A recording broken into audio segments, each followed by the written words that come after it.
Hello, welcome to Burning Questions, February 9, and it is Cranbourne Pacing and Trotting Cup weekend, and I cannot wait for a big weekend of racing. Let's preview it all here on the Burning Questions.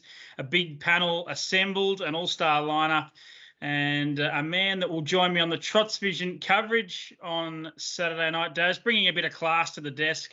Darren, Carroll, and hopefully a few winners, mate. Great to have you on, and it's going to be a really enjoyable night at the races on Saturday. Yeah, looking forward to tomorrow night. Looking forward to Burning Questions as well. M. Purden out, G. Sugar's out, and me and Puppet in. I feel like a little bit overplayed there. Well, you threw to Puppet nicely there. Chris Alford, I feel like I've followed you around like a bad smell for the last week or so, but it was all for a good cause. Wednesday night was a really special night, obviously for you, but I think everyone involved in harness racing, they were chuffed to see you get 8,000 winners. So once again, congratulations. But it's back to business now, isn't it? Yeah, thanks, Tim. And sorry I had to drag everyone around for a while. I couldn't get the job done, but now we can go back to normality. Well, I keep telling my wife that I've got to go and work on these nights, and I think she realises when I turn up after having a few beers that maybe I wasn't. So my excuse is gone, Puppet. And a man that joins us every week, and he probably could have said he didn't want to do it this weekend, given he's got no runners at all on a Saturday night, and Kate hasn't got any drives. But Andy Gath, thanks for joining us. And where do we find you this afternoon? Yeah, no, just here in Melbourne. There's a good reason I haven't got any runners Saturday night. I know found out early who the hosts of Trots Vision were, so critique the two hosts of Trots Vision Saturday night. We expect regular updates through the night then, Andy. Well, you got the popcorn set out and a couple of drinks on the couch. That sounds like a nice night in. Yeah, I'll be there. But, yeah, you wouldn't want to make a mistake. I know that. Well, you've already told me how to pronounce a horse, and that's, if you're doing that, we're all going bad. Is that Chiquitita? Oh, well, no. Well, that's the other one. Say that again. Our Chiquitita. Yeah. So I don't profess to be an ABBA fan, but that's named after an ABBA song. And I heard Dan say this morning it was his second favourite ABBA song, so Dan Malecki. So, Well, he would have done the preparation. I'm just going to refer to that horse as Horse 1 on Saturday Saturday night. Calling tomorrow night. Oh, it's Luke. Of course it is. Yes. He'll be on the Trots Vision coverage as well. Let's get stuck right into it. Pride's Easy Feed, a wonderful sponsor of the show, and they stand as a proud supporter of the harness racing industry with their set recipes and quality ingredients to give the trainer confidence in what they're feeding. So make the switch to Pride's and start getting the result you've been chasing. The first question, Love Your Brother's been a while off the scene, but should we be keen? I might leave this to you at the end, Daz, because no doubt you would have had a look at the trials. But Andy, what do you make of this horse? Goes around in race 2, horse 8. Haven't seen this one for a fair while, but a pretty good career record. I think 5 wins from 8 career starts. Yeah, his record looks really good on paper. 4 of his wins have been from the stand, and he's in a mobile, which is ODM, and the last mobile he had, he galloped out. So that's a bit of a risk. They've got the number 1 driver down Terrain, Pistol Pete, driving him. So it was good to see Pete Craven going around. So, no doubt he's a quality horse. It's, the race probably lacks a little bit of depth. Back row draw at Cranbourne doesn't do you any favours, but I'm probably happy to watch and see what it does before I'll be jumping in and backing it. Okay. Craig Rails marked at $3.50. Puppet, you've got a drive in this race. Kai Valley Honey Bunny, gate 6, knocking on the door. This horse for a win. You've been a little bit unlucky there at Ballarat one night, and I think the 2 starts after that has hit the line really well. Do you think you're the horse to beat, or are you worried about Love Your Brother? I think, as Andy said, I think it's a nice horse. I think it's probably a fair bit up in grade, even though these aren't, the A-grade horses, sort of racing horses that have won 11 and 12 races now. And as Andy said, off the gate, can be a bit risky. And Cranbourne's a very hard track to come from the back. So, yeah, I'll just wait and see. I think his trials have been okay without being outstanding. Daz, I think Love Your Brother trialled the other day at Terang and actually beat a stablemate who's a pacer, Sweet Passion. What did you make of the trial, and are you keen on Saturday night with this horse drawn barrier 8? Yeah, he's had 4 trials in the last 2 months, so throughout December and January. All been soft. He galloped on one of those trials. He galloped about the mile and sort of took no part in it. and he's never really let him go in all those trials as well. So indicates to me that, the horse is still not 100% foolproof. I think the dangers with the horses like Sangreal and Kai Valley Honey Bunny who'll be on speed. So it's not going to be an easy task. I certainly wouldn't be diving in at the 250, 260 type price. He's probably likely to come up. I just think, yes, he can win, but I probably think I'd go around him at this stage. Horses that probably got a little bit more experience than him, and that Cranbourne last corner, if you're trying to make ground, then it can be very tricky for a horse that's not bomb-proof. So I get the sense you're not keen to play at the price, and you're thinking it will be around the 250 mark? Yeah, probably it'd be under $3 at the start anyhow, but then most people might feel like the discussion that's taking place now might just drift. But I'd expect the value is probably Sangreal and Kai Valley Honey Bunny.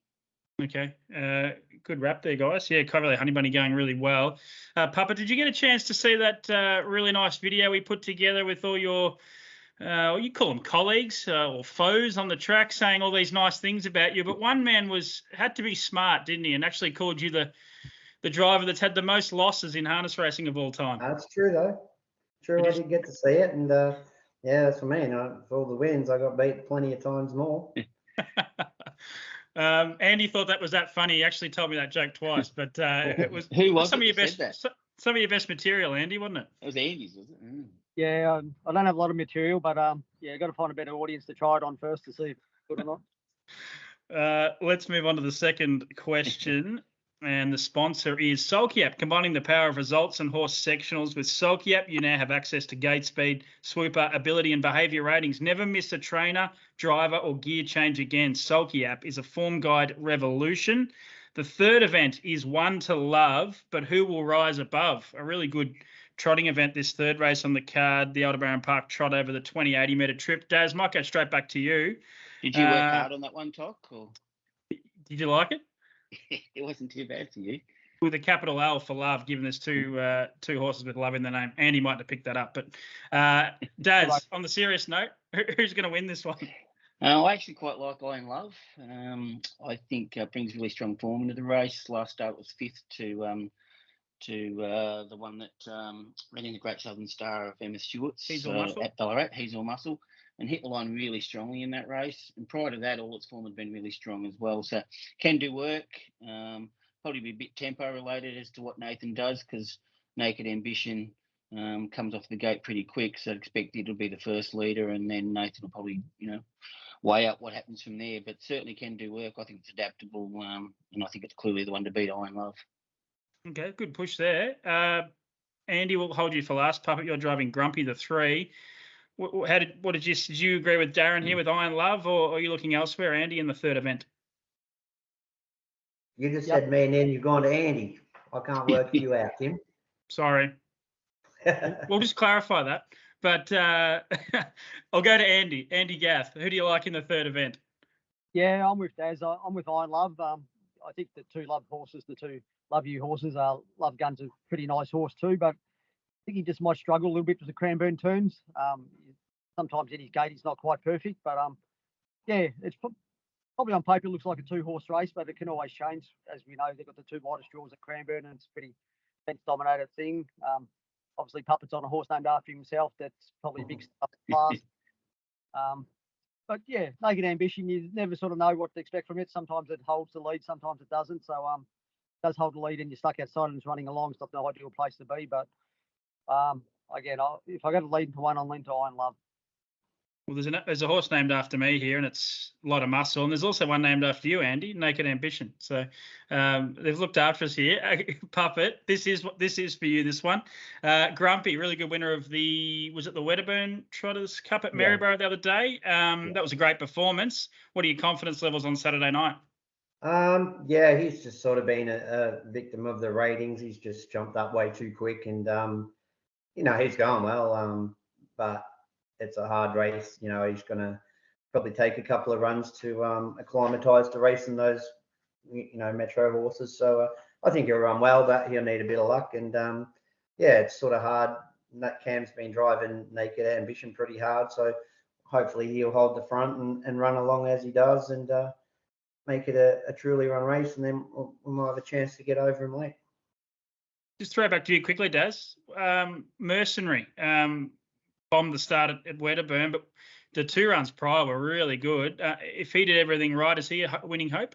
He's definitely winning hope because he maps well. Like his run at Bendigo was excellent on Bendigo Cup night. Won very easy there, and his Hamilton Cup run was outstanding when he got held up for such a long period of time and hit the line really strong. So on that, definitely he can win.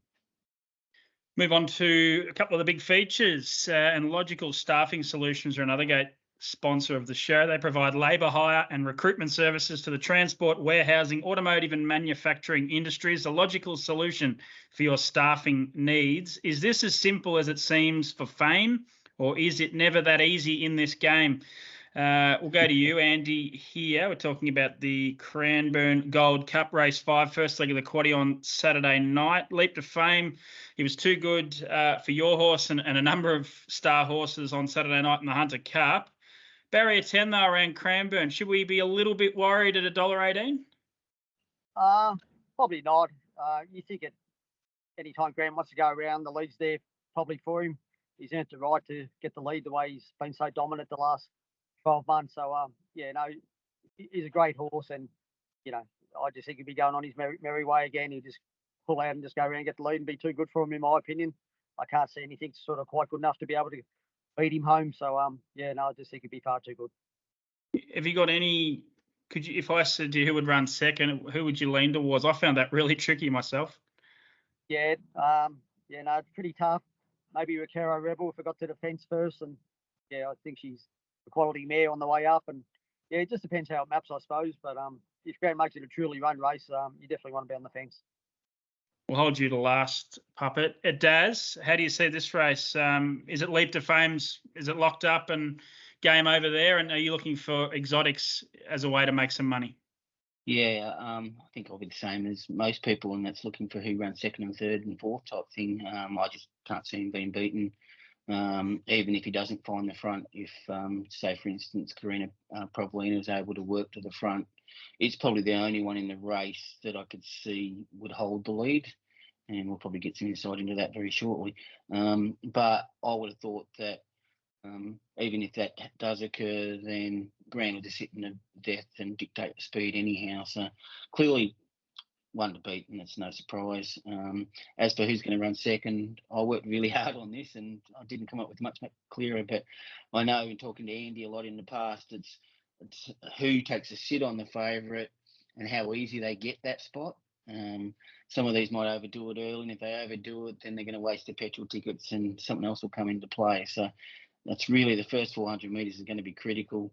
I sort of thought the Karina Pavlina might be the one that can work to the front, and if that was the case, then it was a place chance.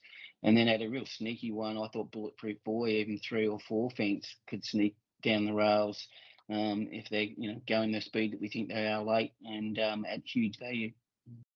Yeah, I agree with you there. Just before we go to you, Chris, Andy, could I get a comment on horse 4 here, and I'll let you pronounce it, but you've certainly kept an eye on this one over in New Zealand. It's a nice horse with a last start effort behind Don't Stop Dreaming. Yeah, no, it's a quality horse from New Zealand. It's been racing the best juveniles over there, and now 4-year-old. Yeah, it's a horse going to have a pretty good career in Victoria. It's going to do a really nice job, and obviously it's a pretty tough test first up coming up against Leap to Fame, but pretty sure Bark is its name, or that's what it's called in New Zealand anyway, named after the composer, your favourite composer, I heard, Tok. So yeah, so no, he's a horse going to do a really good job in Victoria. So but obviously he's up against it Saturday night. Any idea of his gate speed, Andy? Is hard to tell. Very hard in New Zealand though if they've got gate speed. Generally, no one really comes out. They just come around and get the lead whenever they want. So I really don't know. Puppet, you're driving horse 7, Kanina Provlima. A horse going really well, a Ballarat Pacing Cup winner 2 starts ago. I thought it was a good run in the Hunter Cup. Obviously had no chance of winning, but hit the line nice in crowded room up on the inside. Certainly in career best form. I was a bit like Daz. I thought you might be the one that might press forward because he's got a lot of gate speed. Is that what you're planning from the start? Well, yeah, I only just found out this last hour or so that I was actually driving it, so I'm not sure. I'll have to talk to Robert and Kerry Ann before the race. But as you said, he's racing really well, and on sectionals he ran a quicker last half and quarter than what Leap to Fame did without doing the work early. So I think he's racing well. Shepparton was good, Ballarat was good, but Leap to Fame, such a great horse. I think he'll just go around. Probably didn't look as impressive as usual last week, but he might be learning just to win by a little bit now. Yeah. Okay. So obviously you'll be dictated by connections about what you do, but it looks a potential lead maybe there for a horse like you. And you've got, I don't know what the Cranbourne start's like, but gate 7, you've got good gate speed, but Max Delight's inside you as well. So there's a bit going on there. Yeah, no, out wide at Cranbourne in the back straight start's usually a bit of a plus.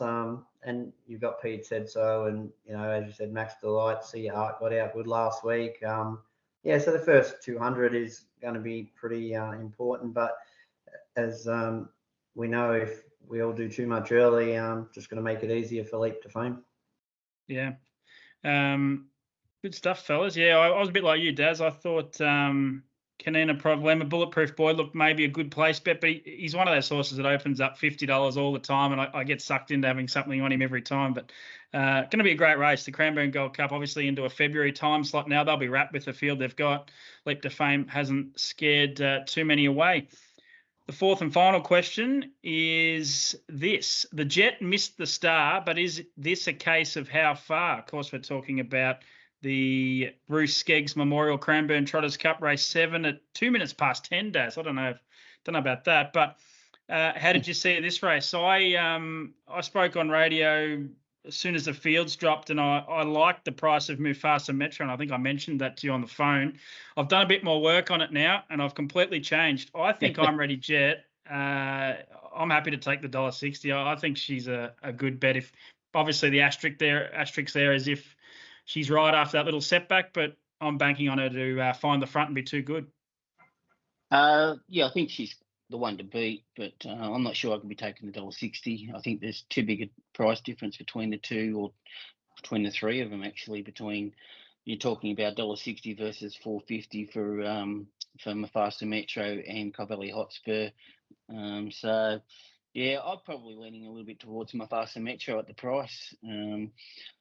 I was surprised when I went back and had a bit more of a look at I'm Ready Jet's run at Shepparton. She was used off the gate more than I thought she was. So I was half thinking that Mufasa Metro might be able to push through off the second row and get underneath Nathan. But again, the first 400 metres is going to be very interesting because there is a bit of speed under I'm Ready Jet with Covelli Hotspur and some of the others.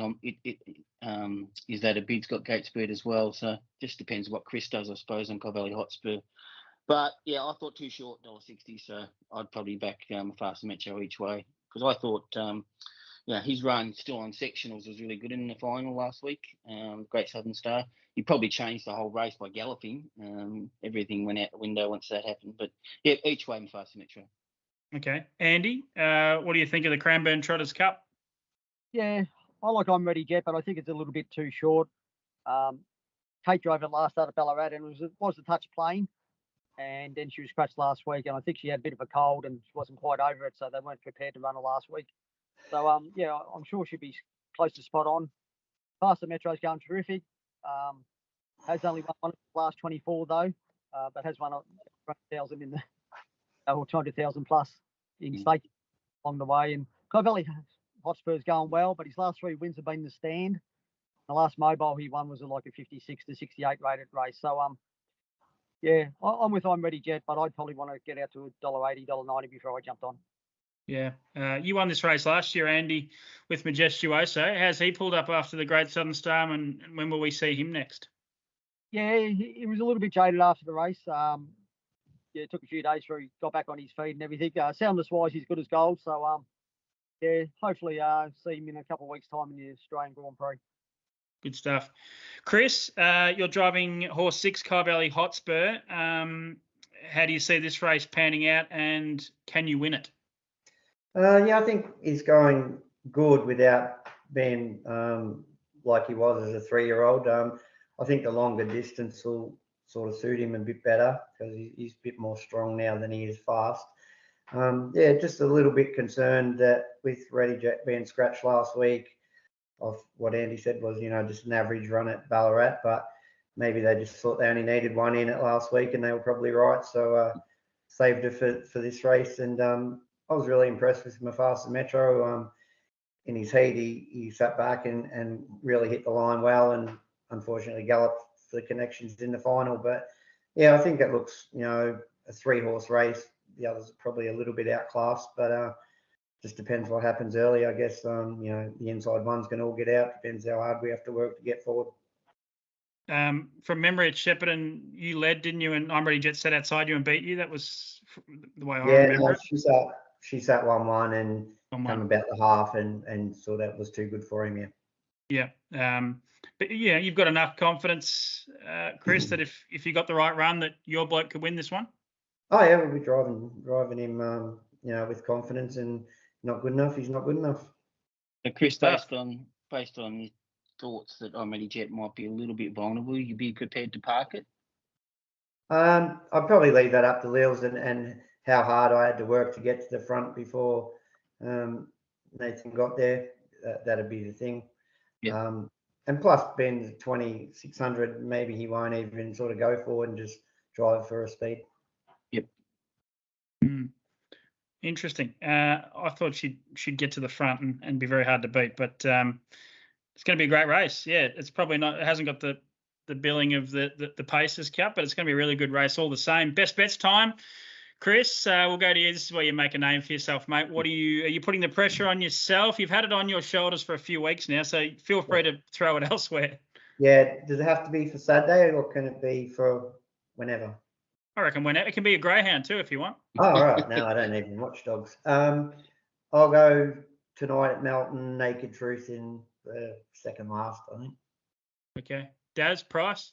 So Naked Truth, I think it come up this morning around about $5, which I thought was overs. So last time I looked, it was about $4. So one of the owners might have taken care of some of that. So yeah, race 8, number 8 is Naked Truth. For Puppet.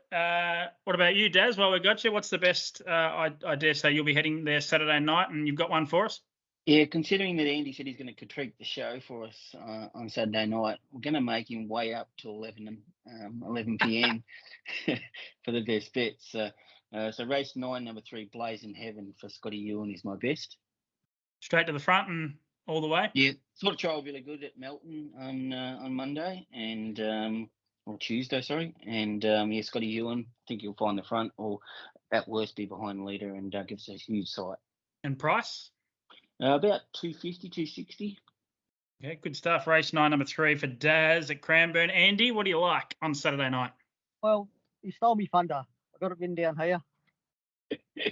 9, number 3. I will be sound asleep when that race is on. And I'll wake up in the morning, see if it won or not. And good luck to Matty Craven too, being in the last race at Cranbourne at 11 o'clock. Westgate Tunnel by the time he leaves. I'm sticking with Blazing Heaven. I sort of trial good and race with not a lot of quality. Got the barrier draw.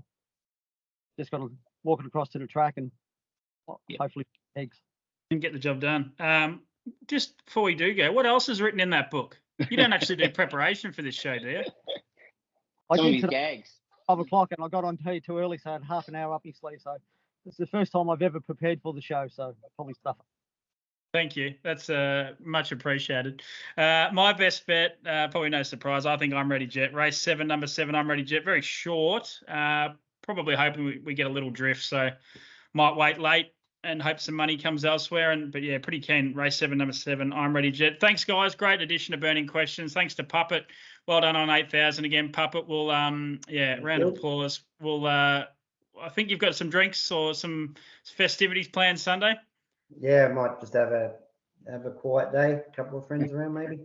Good stuff. Thanks for joining us on the Burning Questions. Daz, well done, and I'll see you Saturday night. Look forward to it. And Andy, enjoy that weekend off. They're pretty rare for you, so come on, figure something else out to do. You can take Kate out for a nice dinner or something. Kate will be interstate, so I'll be home alone. Panel of 3 on top vision. You want to come to Cranbourne? Oh, you can pick me up on the way through. I don't drive. You pick me up. Or you drive home then. That's been Burning Questions, February 9. Make sure you tune into Trots Vision to see me and Daz in action. Of course, Shannon O'Sullivan will be there on the roving camera as well. It's going to be a great night of racing, and I'll be back next Friday with the next edition of Burning Questions.